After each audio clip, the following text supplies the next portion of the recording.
자, 반갑습니다. 자, 오늘의 주제는 뭐냐면요. 유튜버 김셀님이 조금 지난 소식이긴 해요. 근데 3주에 약값 30만 원을 내고 있었는데 이분이 이제 항암 치료 중이세요. 이게 570만 원으로 올라가서 항암 치료 중단 위기에 있다고 해서 국민청원까지 올라오고 굉장히 좀 뜨거운 관심사가 있었어요. 이 뭐냐면 바로 심포괄수가제거든요. 그래서 유튜버 김셀님이라고 있어요. 저는 잘 모르지만 이번에 좀 핫하게 뜨거워지면서 저도 이제 관심 있게 본 거죠. 자궁경부암 사기 치료 중인데 키트루다 항암제가 제외가 되어 가지고 이제 약값이 많이 올라서 이 심포괄수가제가 좀 문제가 있다. 이런 거를 이제 이야기해서 호소를 하시게 된 건데, 그쵸, 제외됐다면서 우울함을 드러낸 건데, 그러면은 이 내용이 뭐냐, 이 내용을 그래서 우리가 한번 알아보도록 합시다. 이 내용을 제가 좀 몇 번 찾아봤어요. 그래서 이제 저도 이게 뭔지 한번 자세히 봐야지 이렇게 해서 봤더니, 이제 심포괄수가제를 알기 전에 여러분 먼저 포괄수가제를 먼저 이해를 하시고 우리가 심포괄수가제를 이해를 해야 되는 거죠. 그래서 우리가 네이버에 포괄수가제를 쳤더니 쭉 나와요. 그래서 쭉 나와서 들어가서 좀 읽어봤어.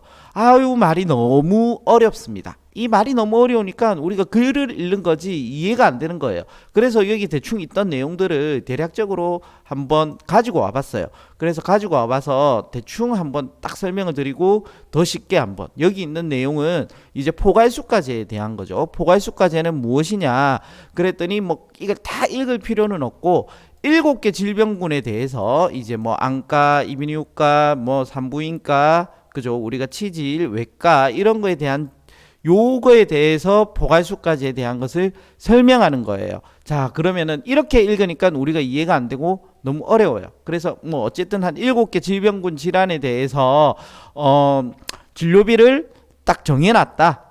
요렇게 이해하시고 그냥 넘어가시면 될 것 같아요. 자, 그리고 그 다음에는 뭐냐면은 행위별 수가제가 있는 거예요.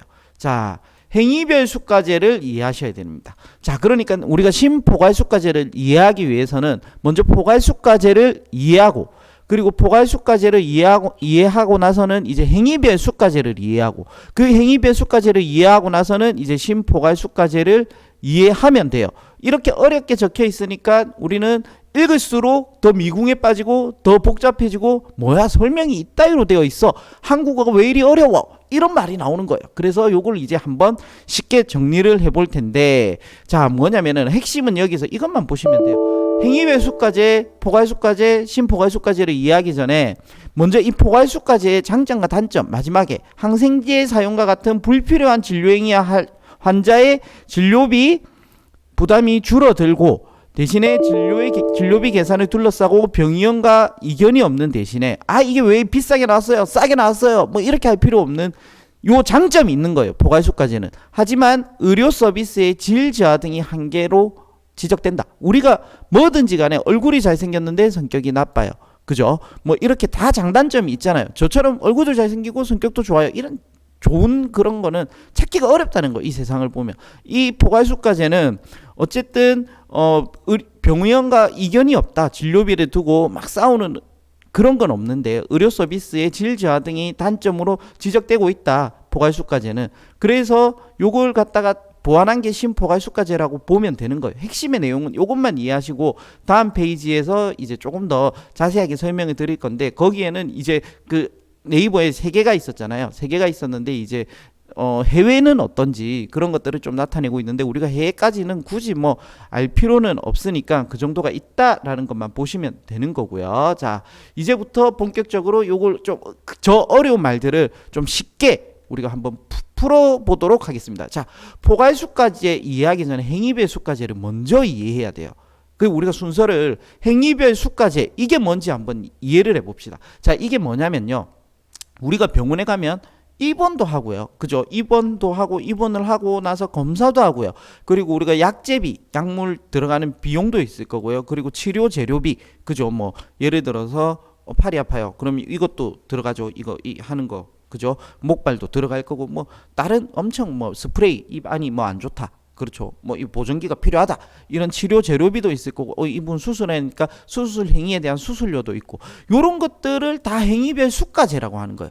요 행위별 수가제는 보시면은 진료비 우리 세부 내역서라는 걸 받을 수 있어요. 병원에 가면 내가 진료비 영수증을 받을 때 실손 청구를 하기 위해서 여러분들은 진료비 세부 산정 내역을 받습니다. 영수증과 동시에. 그죠? 요것도 같이 떼서 보통 실손 청구를 하는데, 요 항목을 보시면은 여기 진찰했다, 투약했다, 주사했다, 처치 및 수술을 했다, 검사했다, 요런 것들이죠. 요런 것들이 이제 행위별 수가제라고 보시면 돼요. 요 행위별 수가제에 보면은 진찰료가 13,000원, 그리고 처치 및 수술료가 134,500원. 요런 게 행위별로 다 이렇게 가격이 붙어 있는 거죠. 요런 것들을 행위별 수가제라고 하는 거예요. 근데 포괄 수가제는 뭐냐면은 지금 보이는 이런 것들을 하나로 묶어 버린 거야. 모든 이 각각의 행위별을 하나로 묶어서 질병 A라는 것들은 10만 원, 질병 B라는 건 딱 12만 원, 질병 C라는 건 30만 원. 예를 들어서 그런 거예요. 예를 들어서 이런 행위별로 다 계산되어 있는 걸 X라는 거죠. 그래서 이 우리가 아까 봤던 그 질병군에 대해서는 요렇게 금액을 딱딱딱 지정해 버렸다. 요게 포괄수가제. 행위별 수가제를 하나로 묶은 걸 포괄수가제라고 이해하시면 돼요. 자, 그러면 우리가 행위별 수가제와 포괄수가제에 대한 개념을 어느 정도 이해를 할 수 있다는 겁니다. 자, 항생제 사용과 같은 불필요한 진료 행위야 환자의 진료비 부담이 줄어들죠. 근데 진료비 계산을 둘러싸고 병의원과 이견이 없는 대신에 의료 서비스의 질 저하 등이 한계로 지적된다. 이게 무슨 말이냐면은, 즉 한마디로 지금 환자마다 우리가 다 틀릴 거 아니에요. 환자의 상태가 같은 질병이라도 지금 이 환자의 상태에 따라서 다 틀릴 건데, 의사 선생님이 볼 때는 지금 이 포괄수가제로 딱 되어버리니까 이 환자한테는 15만 원을 받는 거예요, 병원에서는. 근데 이 환자는 상태가 좀 안 좋아. 그래서 뭐 항생제도 좀 더 써야 될 것 같아. 근데 어떻게 돼요? 그러려면 돈이 들어가는 거죠, 더 쓴데. 근데 이게 뭐예요? 포괄수가제가 돼 있으니까 15만 원이 한계예요. 그래서 의료 서비스의 질 저하가 여기에서 환자마다 상태가 틀리니까 약간 이 항생제 더 써야 될 것 같은데 라는 생각이 들지만, 더 쓰면은 손해죠, 병원 입장에서는. 왜요? 이미 정해져 있는 금액이니까. 그래서 이런 단점들이 조금 있으니까 이걸 갖다가 좀 고쳐보자. 어떻게? 심포괄수가제. 이 심포괄수가제로 고쳐보자는 거예요. 이 심포괄수가제는 포괄수가제의 행위별, 우리가 아까 처음 봤던 그 진료비 세부 내역세 행위별로 조금 더해야 되는 이 환자분에 대해서는 조금 상태가 다 틀리니까 행위별 수가제를 조금 넣어서 의료 질 저하나 이런 것들을 막아보자는 거예요. 그러니까 병원 입장에서는 이제 딱 정해진 금액이 아니니까 행위별 수가제가 플러스가 되니까 심포괄수가제라는 거 서로가 윈윈할 수 있지 않을까 하는 생각이죠. 환자 입장에서는 조금 서로 윈윈은 아니지만 어쨌든 병원의 입장은 좀 고려가 된 거죠. 더 써주면 좋은데 우리가 자본주의 시장에서 또 그런 건 힘들잖아요. 그러니까 병원의 이 무게를 조금 줄일 수가 있죠. 행위별 수가제가 들어가니까. 근데 뭐 환자 입장에서도 완전 나쁘지는 않아요. 왜냐면은 어쨌든 내가 치료를 잘 받을 수 있는 질 좋은 서비스를 받게 되는 거죠. 내 상태에 맞는 치료가 적합하게 들어갈 수가 있죠. 딱 금액이 정해져 있으니까 내가 치료를 더 해야 됨에도 불구하고 못 받는 경우도 있을 수 있기 때문에 그렇다는 겁니다. 자, 그래서 심포괄수가제의 사실은 핵심은 뭐냐면은 이런 것들로 만들어져 있는 거예요. 불필요한 진료는 필요한 진료는 보장해주고 불필요한 진료는 줄이는 거예요. 그죠? 근데 특수질환자, 특수서비스, 의사적 서비스 등은 그대로 행위별 수가제에 유지가 되는 거죠. 그러니까 이제 의료의 질을 좀 올릴 수가 있고, 그죠? 의료의 질과 비급여 관리 등 각종 인센티브 제도까지 실시가 되는 게 심포괄수가제의 핵심인데, 근데 이제 처음에 봤던 그런 고액의 그 약물들이 좀 빠지면서 이게 좀 핫 이슈가 된 건데, 어쨌든 만든 핵심은 우리가 국민들을 괴롭혀야 되겠어 해서 만든 제도는 없잖아요. 사실은 잘해보려고 하는 건데 항상 뭐 약간의 오류가 나오는 거죠. 이 심포괄수가제는 사실은 운영된 지는 상당히 오래되었어요. 심포괄수가제는 2009년 일산병원에서 시범 사업으로 운영을 하였고 2011년에 총 4개 기관으로 늘렸는데 이거 생각보다 잘 되네, 괜찮네, 나쁘지 않은 것 같아. 그래서 2012년 7월 1일부터 일산병원을 포함하여 전국 40개 공공병원의 지방의료원 적십자병원에서 실시되고 있죠. 그 병원 목록이 있습니다. 자, 그래서 이런 것들은 그 병원 목록을 볼 수가 있는데요. 요 병원에 가면은 이제 심포괄수가제를 적용을 받을 수 있는 병원들이 있죠. 서울에 20개, 뭐 인천에 9개, 경기도에 23개, 경기도 상당히 많네요. 강원도에 뭐 7개, 대전에 2개, 대전이 생각보다 강력시인데 적어요. 저 충북 4개 뭐 이런 식으로 쭉 나눠져 있고, 이 병원에 가면은 혜택을 보실 수가 있다. 대구도 2개밖에 안 되네요. 자, 그런데 우리는 또 궁금한 게 생겼어. 근데 저기 병원비가 얼마 나오든 간에 실손보험이 없으신가? 김셀 저분은 실손 처리 안 되나? 이런 생각이 할 수 있죠. 근데 그게 아니죠. 왜? 입원 한도는 5천만 원이니까 500만 원이 나오더라도 뭐 상관은 없지만 보통 우리가 저런 거는 주 단위로 끊잖아요. 그쵸? 3주에 들어가는 거예요. 주 단위로. 그래서 보시면은 그래서 요거는 안 된다. 입원 처리가 안 되고 실손 처리, 통원 처리로 된다고 보시면 돼요. 그래서 통원은 보통 25만 원 한도, 생명보험사는 20만 원 한도니까 안 되죠.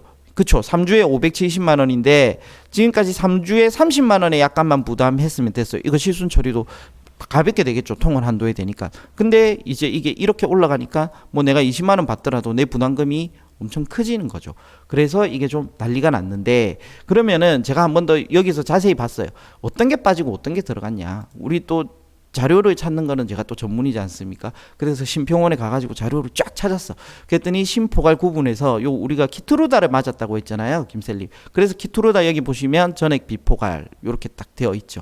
그래서 우리는 근데 이렇게 또 생각이 가능해요. 어떤 생각이냐면은 분명히 7개 질환에 대해서 보상해 준다고 했는데 거기에 뭐 안과 뭐 이런 것들 있잖아요. 어떤 것들이 있냐면은 보시면은 7개 질병군을 보시면 암은 없었거든요. 안과 그죠? 1번 있고 이비인후과 있고 외과 있고 산부인과 있고 그죠? 뭐 몇 개가 이렇게 있단 말이에요. 근데 7개 질병군에 암이 안 보이는데 라고 했지만 사실은 여기서 특수하게 또 암이 들어가 있더라는 거예요. 자, 그래서 이런 것들을 보시면은 이제 들어가 있어서 심포괄수까지 해서 키트루다도 여기서 빠지게 되었다. 현재는 본인 부담이 5에서 20% 몇십만 원 내지만 올라갔더라는 거예요. 자, 전액 비포괄 항목이 이렇게 되어 있고 그 항목이 그 암도 그 중증 질환에 대해서도 들어가 있었는데 이제는 이런 것들이 많이 빠지게 되면서 혼란이 왔어요. 근데 근본적으로 그러면은 이런 문제가 왜 생겼고 앞으로 그러면 더 미래는 어떻게 진행이 될 건지 이런 거를 우리가 살짝 예측해 볼 수가 있는데요. 사실은 이거는 우리가 다 노력을 해서 이 문제를 좀 해결할 필요가 있어요. 자, 요게 언제냐면요. 1960년대 대한민국 지도 그 인구 구조예요. 보시면은 의료 혜택을 보통 여기서 많이 받잖아요. 그죠?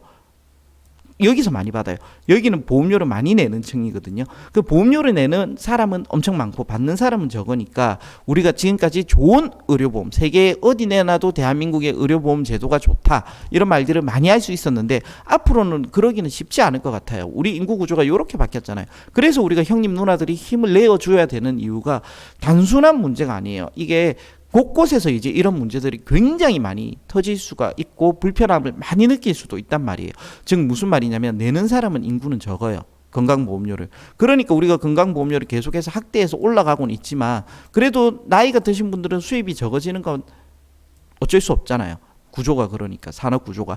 그러니까 받을 수 있는 사람은 의료보험 혜택을 받아야 될 시기에 있는 사람들은 엄청 많아지는데 내는 사람들은 점점 줄어드니 이 문제가 쉽게 해소될 것 같지는 않죠. 통일이 되든지 그죠? 아니면 우리가 다시 힘을 내어서 이 구조를 다시 이렇게 뒤집어서 요렇게 옛날에 1960년대 모습으로 돌아갈 수 있게끔 엄청 노력을 하든지 그런 것들이 필요한 겁니다. 자, 그래서 이 문제를 어쨌든 포괄수가제, 행위별수가제, 심포괄수가제 이것들을 이해하면서 그리고 근본적인 문제는 여기에서 오니까 우리가 힘을 내서 이 문제를 지혜롭게 해결할 수 있도록 노력했으면 좋겠습니다. 이상입니다. 안녕.